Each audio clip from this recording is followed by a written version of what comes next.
By the time Lady Penelope and me got involved in this mystery, a lot of things had happened. But perhaps we ought to start at the beginning. This fellow called Prescott was going home on his wedding anniversary, and he'd stopped to give a lift to a hitchhiker.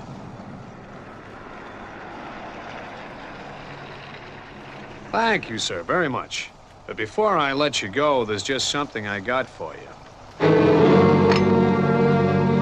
Hey, what's this?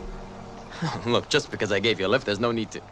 Hey, what is this? Now listen to me, Prescott. How did you know my name? Never mind about that. Now you listen to what I'm gonna say and listen carefully because I don't have time to repeat. You work at the Hudson Building, room 1972, right? Right. Okay, if you go and look in the top drawer of the cabinet there, you'll find a key to get you out of that bracelet. You're wasting time, Prescott.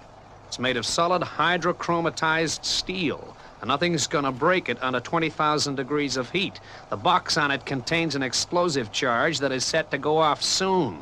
Are we in business? All right. What do you want me to do? Simple. All you gotta do is go to your room in the Hudson Building. When you find the key, you take the bracelet off and leave it in the same drawer. What happens then? The whole place goes up. Pow. You must be crazy. Okay. I ain't got time to argue. You got 21 minutes before that bomb goes up. If you don't get that bracelet off your wrist soon, your wife is gonna be a widow on a third wedding anniversary. And, just a friendly tip, Prescott. Don't throw the bracelet out the office window. You'll want to get further away than that. Okay, you're wasting time, Prescott. That bomb is set for 8 o'clock.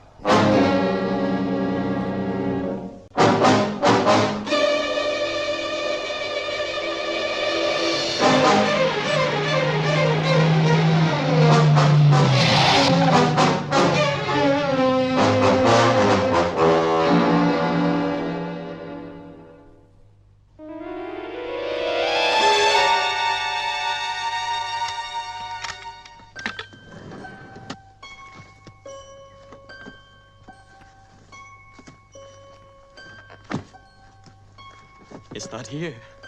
The key is not here.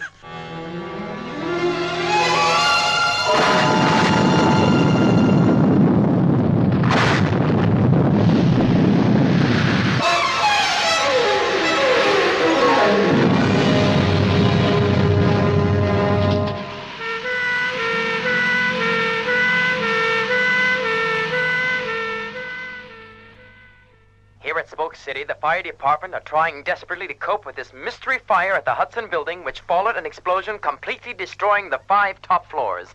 The janitor of the building, Sam Saltzman, said that he and his wife were watching television at the time of the explosion, and that the incident was preceded by the arrival at the building of Hudson employee Thomas Prescott.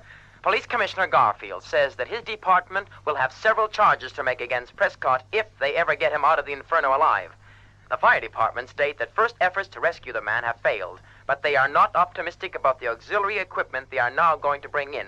This is Frank Forrester. I return you to your program. Right. If that isn't a call to action, I don't know what is. Alan, get Scott and Virgil down here straight away. Yes, Father. We don't want a moment's delay. Tintin, I want you to monitor all broadcasts about the fire at the Hudson Building and keep Scott and Virgil informed. All right, Mr. Tracy. Thunderbirds are go.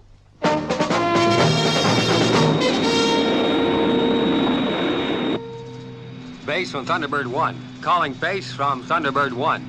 Receiving you, Scott. What's the latest at the Hudson Building, Tintin? The fire department are stopping the fire from spreading all right, Scott. But they can't really get it under control while Prescott is still at the bottom of the shaft. They also seemed pretty certain that the automatic fire extinguishers could not operate when the fire broke out because the main water supply had been cut off. So there's more in this than meets the eye.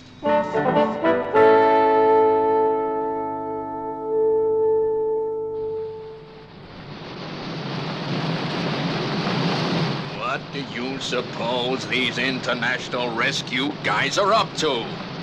They've been in there 30 minutes. Right, Father. We've got the diacetylene cage fixed up. Okay, Scott. Good luck. Okay, fellas. Down you go.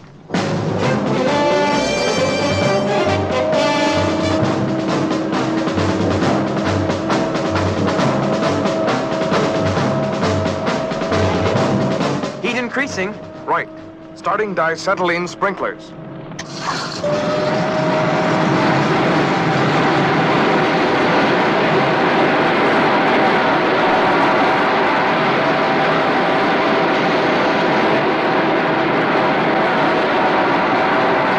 Hey, this diacetylene is great.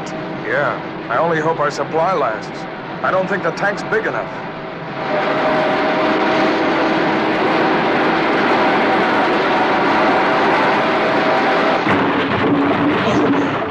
What was that? Prescott? Prescott, this is International Rescue. Answer if you can hear me. Yeah, I can hear you. Good. We've come to get you out of there. Now listen carefully. What kind of shape is the elevator in? Pretty bad. The water's rising all the time, I'm afraid. But how is the frame of the elevator car? Is it still intact? Yeah, I reckon it is.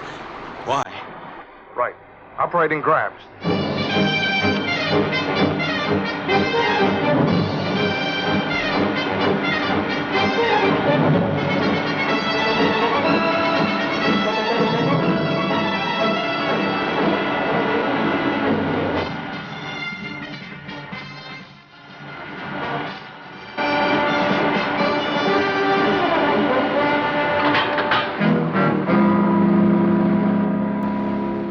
All right, Scott.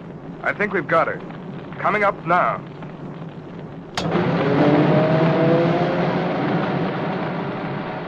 Hey, what goes on?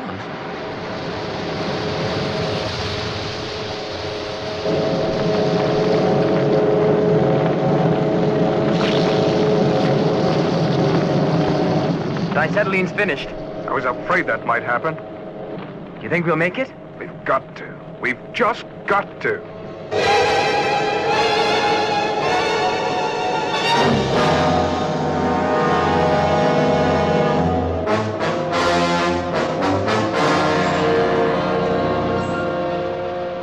Okay, Prescott, you're gonna be all right now.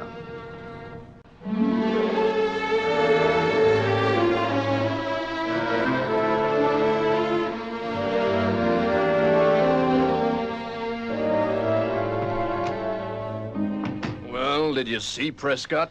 Yes, sir. But he's still sticking to that cockeyed story about the guy giving him the bracelet. I tell you, I never heard an alibi like it. Here's a guy, goes out on his wedding anniversary and commits enough offenses to give him 20 years inside. Yeah, a guy with a spotless record, too. You know what, Flanagan? What? I believe him. Huh? Just think. 1, that explosion destroys the files on some of the most vicious gangs operating today, including the Erdman gang. 2, the automatic extinguishers in the Hudson building had been sabotaged. It adds up, you know. Oh, what you got there, Jones? We just picked this up on the 19th floor of the Hudson building, sir. Why, that's it! That's the bracelet! Right. Get me the FBI. Yes, sir.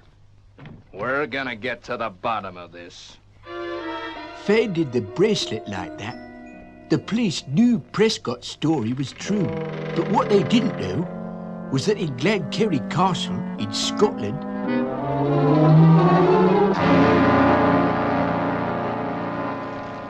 What are they keeping us in this dump for? Boy, is it cold. They know what they're doing. Just relax. You heard what our orders were. Yes, instructions by radio, but when? We've been here 36 hours already and not a peep. Attention. This is the leader speaking. I will now outline the final details of the plot.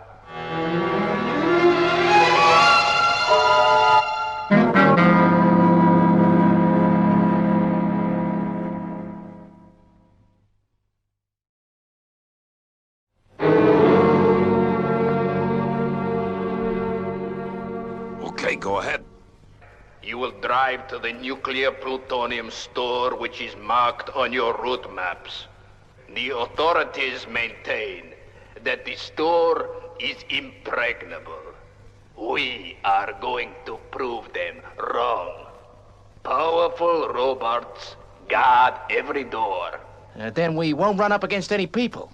No, the entire area is deserted. The ray machine you have been supplied with is tuned to the robot frequencies and will render inactive the robot at the gate. At 0930, you must be in the main storeroom where the vault is housed.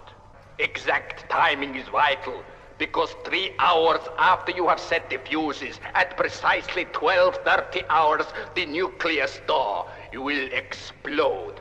But what about the fuses? They must be a special type. How do we get hold of them? And what time do we have to set them?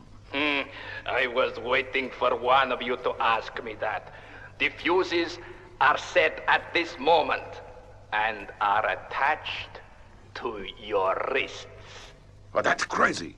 These things are locked on. We can't get them off. This is a precaution I have taken to make certain you carry out the mission successfully. You see, the key that will release the bracelets is in a box on the vault door. Now you understand why you must get into that building and carry out the plan. If you fail, you will all be blown to Kingdom Come.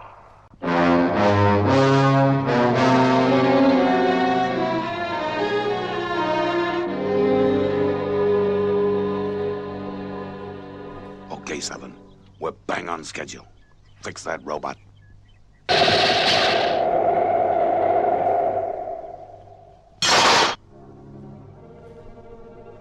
0920 hours. We got 10 minutes to find that key and get these fuses off our wrists.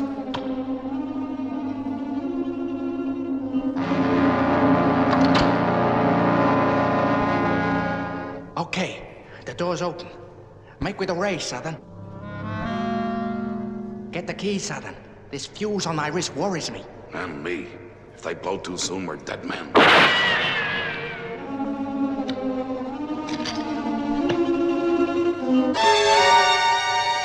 Right, stand where you are.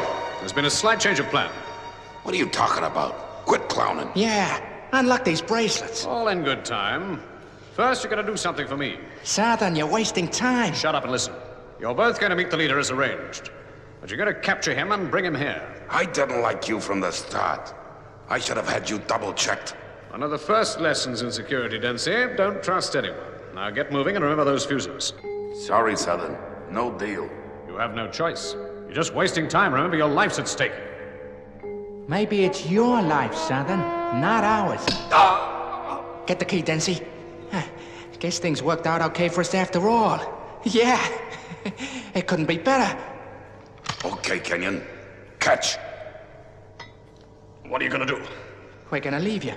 Just like that. But first, we'll take off your bracelet. Fix it, Dempsey. Then we'll place the charges as arranged and clear out of here. In 3 hours, this place is gonna go up. When we leave, we'll shut the electronic doors and jam them. Nobody can get in time to save him. Okay. All set? Right. Let's go. It was hard luck, that robot guard attacking Southern. The gang was almost captured. But now... Come in, HQ. I must contact 2-1. This is 2-1. You were instructed to contact me only in an emergency. This is an emergency. Things have gone wrong. The fuses have been set, and the nuclear store will explode at 12:30 hours. Right. We'll get up there and release you. No, there's no time. Dempsey and Kenyon have jammed the entrance doors. You must evacuate the entire area. Southern, someone here's come up with an idea. We might yet be able to save you. But, Chief, there's no time. No one could get into this place in time. No one, except perhaps International Rescue.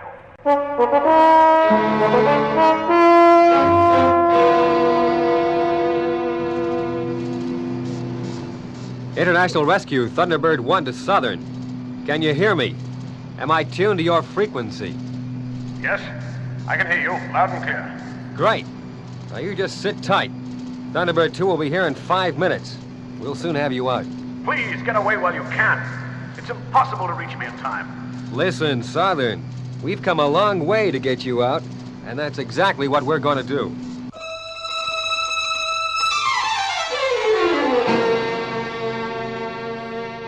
I expect you was wondering how we came into the story. Lady Penelope and me, that is. Well, this is how it happened. International Rescue HQ calling International Rescue England. International Rescue, Lady Penelope speaking. This is a hot one, Penny. Foreign agents are fleeing Britain. They must be stopped, and you've only got a couple of hours. Right. What's the location, Jeff?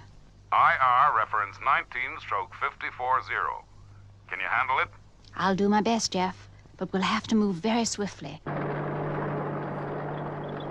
While we were getting Fab 1 ready to chase the villains, Scott and Virgil had arrived at the nuclear plutonium store. Okay, Virgil, we're gonna have to work fast. These doors are jammed tight. Any chance of blasting our way in? I can't risk it. Charges may upset those fuses, not to mention the plutonium. Okay. Stand back.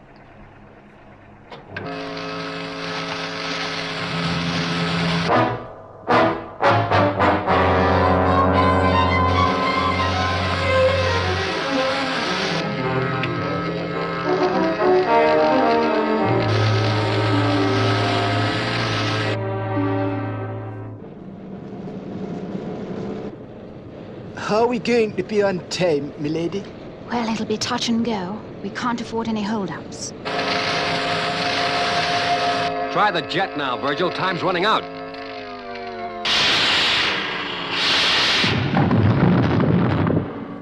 I gotta get those fuses. Now take care of that robot, Virgil. Okay, Scott.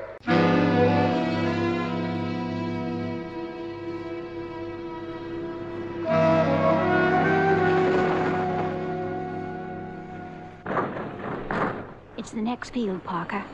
Listen, I believe I can hear the helijet. It was the helijet, all right. We prepared the rockets. Hey, you know, I'm glad things turned out the way they did. We get a bigger share of the loot. Yeah, say, that's right. Quite so. Now all we have to do is escape to safety. And that should be quite a simple matter. I pressed the firing button. Just a couple of shots was all we needed to do the job.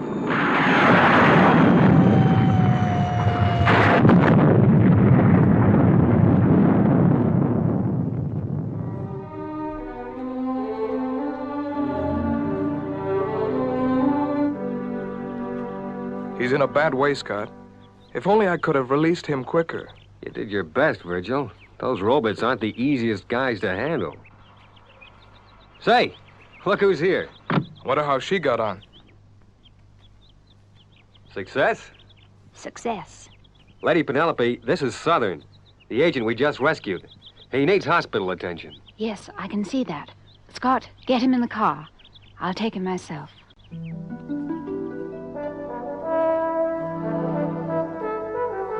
Lady Penelope, you've been very kind. Are you fully recovered now? Yes, I'm as fit as ever. But I'm afraid it's the end of my career as a secret agent. Oh, dear. I am sorry. But why's that? Well, my cover's broken now. We secret agents are only able to operate if we remain strictly incognito. But then, a person in your position wouldn't know that. I wouldn't? Oh, no, of course not. I wouldn't. But it does sound fascinating. Do tell me about it. Oh, I don't want to bore you. Oh, but you wouldn't. You know, I've often felt I'd like to do something exciting, like being a secret agent. Well, it's not all romance, you know. In actual fact, in reality, it's a tough existence. Never being yourself. Someone like you, so sheltered and gentle, it just wouldn't be you. With all due respect, you're just not the type. You see, we walk with danger as a shadow. Death is a constant companion. And oh, Penelope, you just be what you are. A very beautiful lady.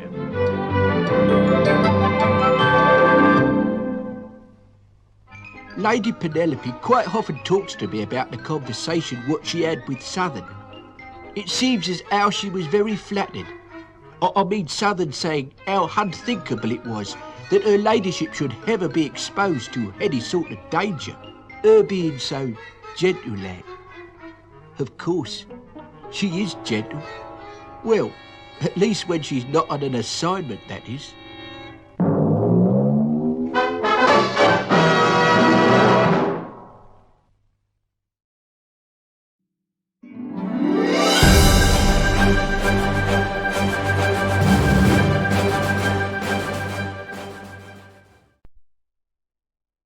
Four, 3, 2, 1.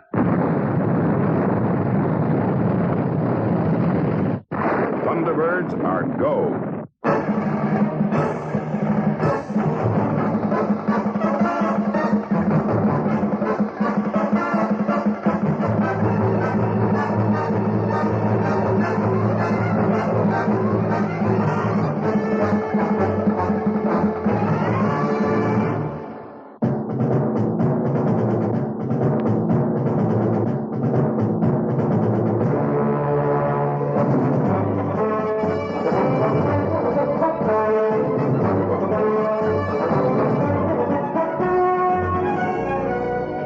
It was International Rescue's first operation.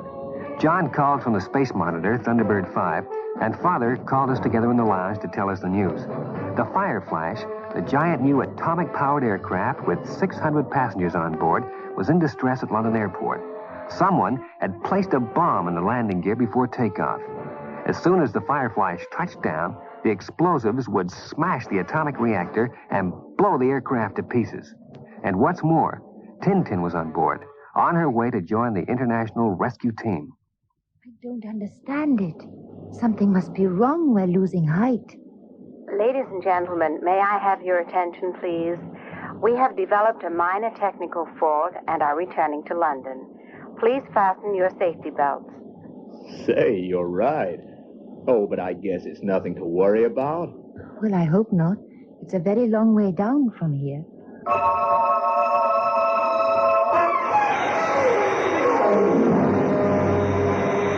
What are we gonna do? I don't know. We can't reach the bomb. We can't land. And if we stay up here, we get radiation exposure. Whichever way you look at it, we don't stand a chance. They haven't got a chance. We've just got to sit here and wait for them to die. London Tower from Fireflash. Now circling at 30,000 feet. Radiation safety factor now 2 hours. As far as I can see, London, nothing can save us short of a miracle. That's just what you might get. Okay, boys, that's the brief. It's our first assignment, so make it good. As you know, your uniforms are in your craft and must only be worn on call. Right, Father. Okay, Father. Sure thing, Dad. Yeah, Father. Okay, Scott, away you go. And keep in touch. Yes, sir. Well, Brains, your phenomenal mind made all this possible. Now you're going to see it in operation. Well, good luck, Scott. Take it easy, Scott. So I got onto the revolving panel, at least at Thunderbird 1, and I glided along the moving floorway to the door of the nose cone. But once I was in the pilot's seat, I pushed the button that prepared the craft for launching. When Thunderbird 1 was sliding down the ramp into the launch pad, I knew that above me, the basin of the swimming pool was moving across to leave the gap above the launching area.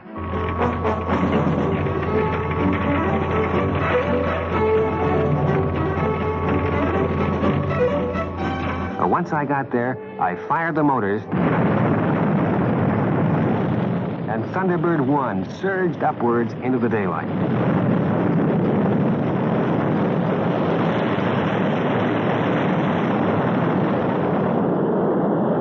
International Rescue Space Station. This is Thunderbird 1. Give me the lowdown, John. Thunderbird 1 from Space Station. They're trying to dislodge the bomb by aerobatics, but they're not having much success. But from what you say, John, we're the only ones that can save them. We'd better bring up our heavy equipment. It looks like we're going to need it.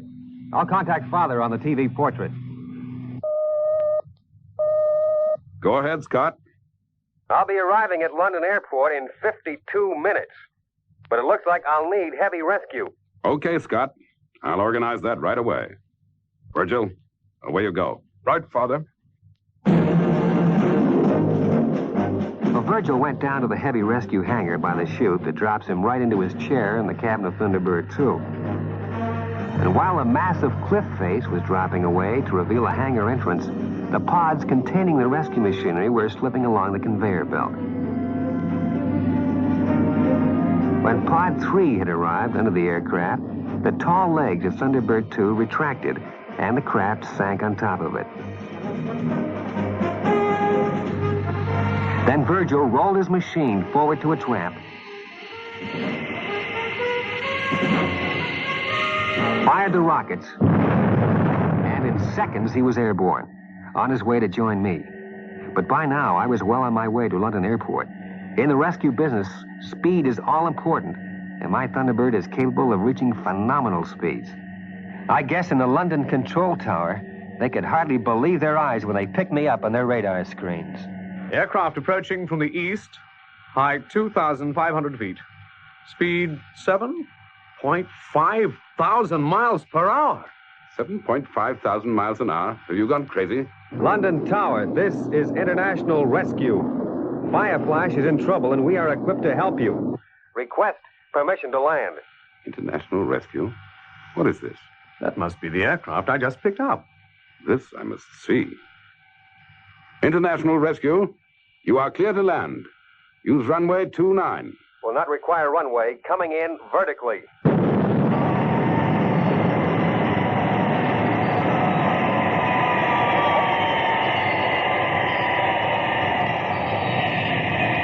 London Tower, from International Rescue. Now, listen carefully.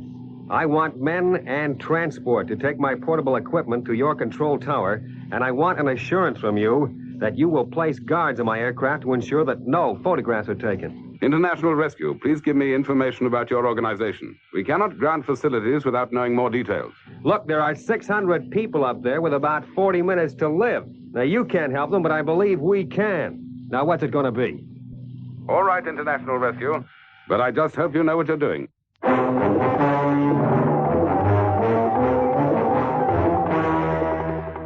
I guess the airport controller knew that there was no time for argument.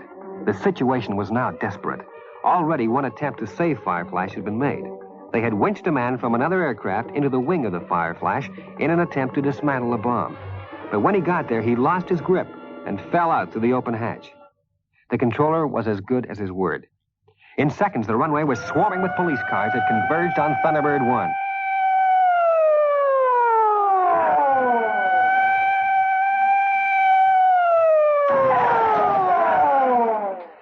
But somehow the saboteur, the guy who had put the bomb in the Fireflash, had got amongst them, posing as a police officer and with a camera concealed in the badge of his cap. As I thought, International Rescue are arriving on the scene.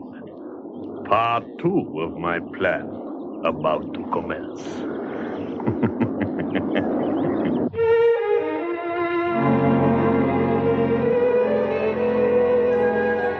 Now, let's recap. Fireflash has another 30 minutes before its radiation safety factor expires. Right. Now, the specialized gear that I require for the rescue will be here in 20 minutes, leaving us just 10 minutes to put our rescue into operation. Thunderbird 2, this is mobile control. Confirm estimated time of arrival, London Airport. Okay, Scott. Arriving in 19½ minutes from now. Now, as soon as you arrive, unload high-speed elevator car with 2 radio control subsidiaries, then proceed to end of runway 29 and report. Thunderbird 1, FAB. Fireflash, this is International Rescue Mobile Control. In approximately 18 minutes from now, I will request you to land using runway 29. You are to come in with landing gear up. Repeat, landing gear up. Make a completely normal approach and keep your head. Now, to make sure that no one takes photographs of Thunderbird 1. Except me, of course.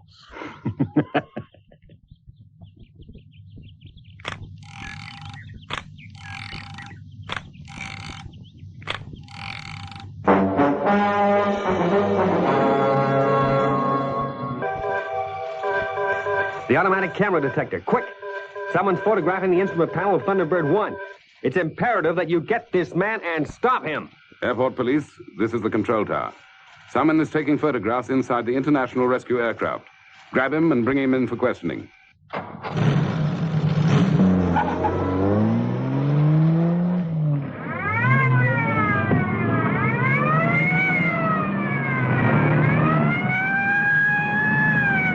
Control. This is Thunderbird 2. Approaching London Airport. Okay, Virgil. You're clear to land. The airport is closed to all traffic during this emergency. FAB. Touching down on end of 29.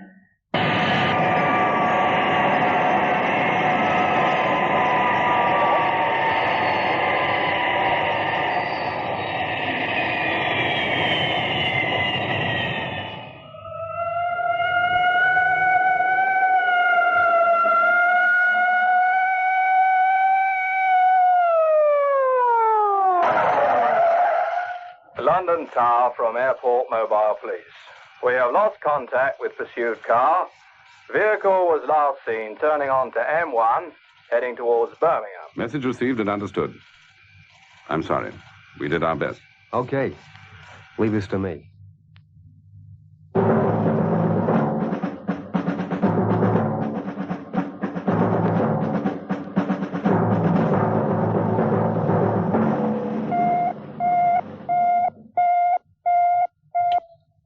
Mobile Control calling International Rescue, England. International Rescue. Lady Penelope speaking. Require your assistance. Man with photographic records of Thunderbird 1 proceeding along M1 motorway in your direction. Car registration 695 CMO. Over. Mobile Control. FAB. Oh dear, how inconvenient. Just as I'm expecting visitors. 3 coach loads, too. How well.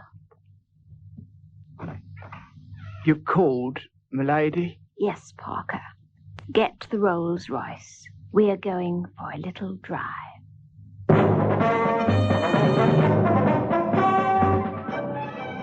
So, Lady Penelope, with Parker at the wheel of her Rolls-Royce Fab 1, speeded towards the motorway in hot pursuit.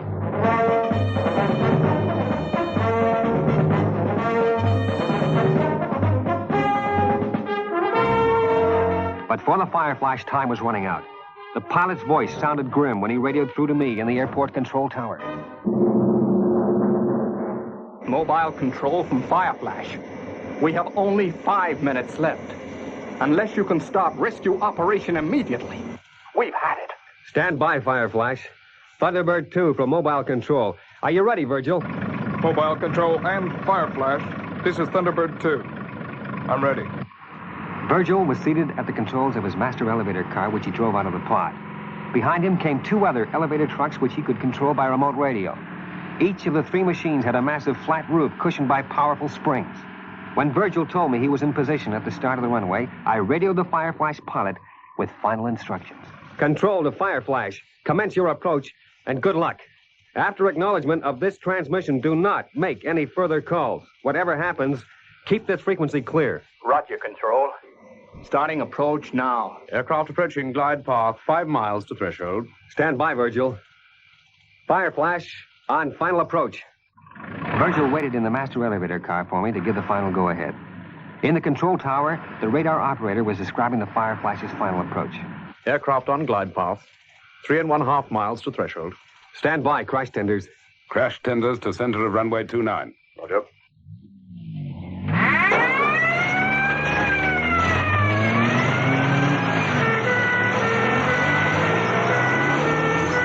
Stand by, Virgil. Fireflash 1.5 miles from threshold. 1.25 miles from threshold. 1 mile from threshold. Start tracking. Mobile Control, FAB.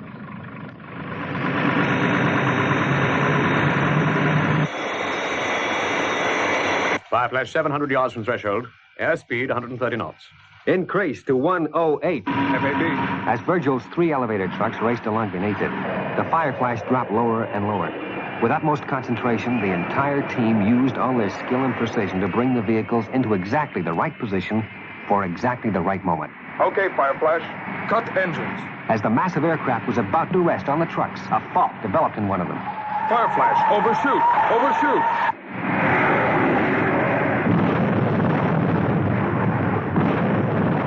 So Virgil backtracked to the starting point and brought out of the pod the 4th and last elevator car, and the whole operation was started again. Okay, here we go. And this time, it's the last time. Aircraft approaching glide path. 4 miles to threshold. Stand by, Virgil. Fireflash on final approach. Okay, Scott. Standing by. On glide path. Rate of descent 500 feet a minute. Aircraft on glide path. 3 miles to threshold. Stand by, crash tenders. Crash cruise to center of 29.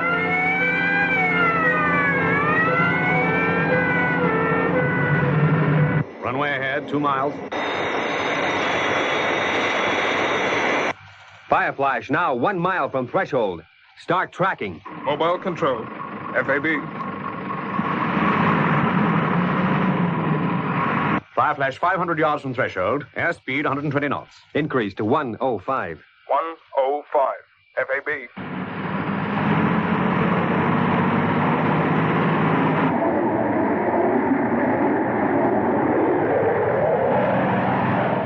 So the mighty Fireflash, with its crew and passengers of 600, came roaring down towards the runway. Ahead of it raced Virgil's 3 elevator cars. Gradually, the Fireflash came into a position directly above the cars. One wing over each of the radio cars and a massive fuselage over Virgil's master car. With barely a yard separating the cars from the Fireflash, Virgil shouted a command to the Fireflash pilot. Fireflash from Thunderbird 2. Cut engines. The port wing of the Fireflash suddenly dropped dangerously near the ground. Fireflash, lift port wing. Lift port wing. The engine sprang to life, and the wing rose just enough for the radio truck to race into position beneath it. Cut power. Okay, Fireflash, reverse thrust. The Fireflash was now totally supported by the 3 elevator cars, but by now they were running out of runway. I'm applying brakes down here.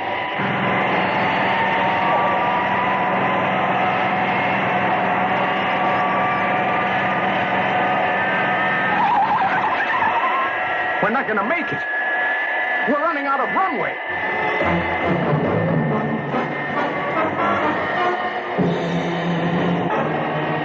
Hold tight, Fireflash. Applying maximum brakes.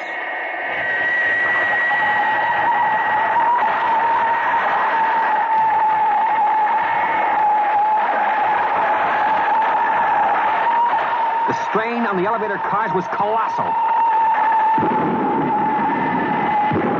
Tires were exploding. And finally, the master elevator car with Virgil inside it slewed off course.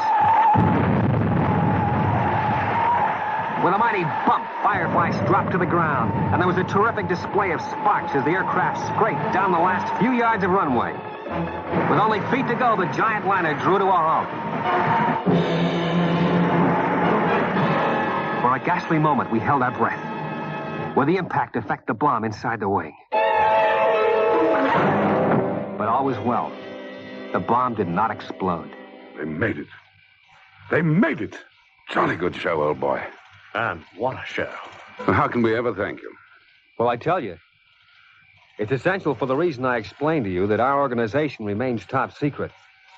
I want you to contact your authorities and make sure that there are no aircraft within a 100-mile radius when we leave, and their assurance that we will not be tracked. Whatever happens, secrecy must be maintained at all costs. I'll do my best. But talking of secrecy, how about that character who photographed your aircraft? Don't worry. He'll be taken care of.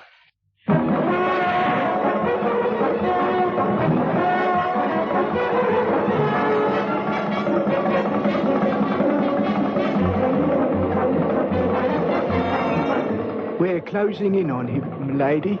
Good, Parker. Wait till we get to a clear stretch of road. We don't want to create a scene. Very good, milady.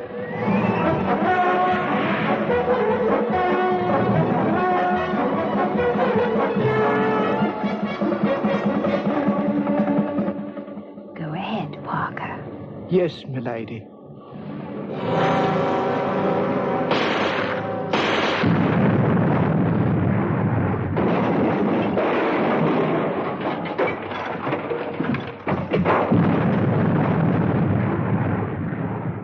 Well done, Parker. Thank you, madam. Home, milady? Home, Parker. It looked like that guy wasn't going to give us any more trouble. The roll of film containing the photographed secrets of international rescue could not possibly survive that wreck.